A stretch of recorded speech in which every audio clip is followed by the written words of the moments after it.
Shalom saudara-saudari kekasih dalam Tuhan Yesus Kristus.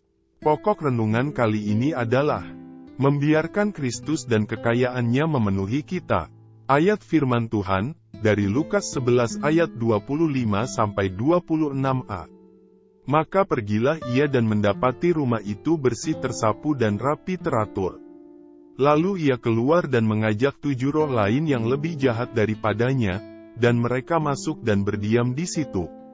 Saudara-saudari semuanya, terhadap pemberitaan Injil, ada orang yang menerima, tidak sedikit pula yang menolak. Dalam pandangan Tuhan, keadaan orang-orang yang menolak Injilnya dan tidak mau bertobat sama seperti orang yang kerasukan setan. Mereka seperti rumah yang disapu bersih dan rapi teratur, tetapi tetap dalam keadaan kosong. Mereka memperindah diri sendiri dengan hal-hal yang baik, tetapi tidak mau menerima Kristus. Mereka tidak mengizinkan Kristus masuk ke dalam mereka dan memenuhi mereka. Akibatnya, roh jahat yang tadinya mengembara di tempat yang tandus mengajak 7 roh lain yang lebih jahat daripadanya masuk dan berdiam di dalam mereka. Lukas 11 ayat 26. Pada saat kita mendengar pemberitaan Injil dan menerima Tuhan Yesus sebagai juru selamat kita, iblis terusir dari dalam kita. Sejak saat itu, rumah, hati kita dibersihkan dan ditata kembali oleh Kristus.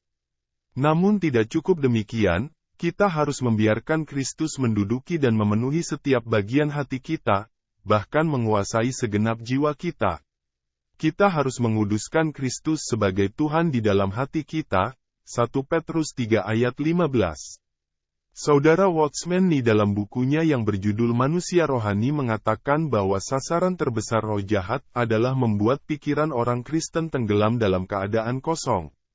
Roh jahat tahu bahwa bila pikiran orang Kristen menjadi kosong, orang itu tidak akan mampu berpikir jernih dan akan kehilangan nalar dan perasaannya. Akibatnya, ia akan menerima saja ajaran atau usul roh jahat tanpa berpikir panjang lagi. Kekosongan pikiran yang demikian memberikan pijakan kepada roh jahat. Saudara-saudari kekasih, jangan biarkan batin kita kosong, termasuk pikiran kita. Begitu kita kosong, roh jahat dapat segera datang mengganggu dan membangun pondasi di dalam kita. Sebaliknya, kita harus senantiasa melatih roh kita untuk berseru kepada nama Tuhan dan berdoa agar Roh Kudus memenuhi kita, menjenuhi setiap bagian jiwa kita. Kita harus pandai-pandai menggunakan waktu, dan memberikan hari-hari kita untuk dipenuhi oleh Tuhan.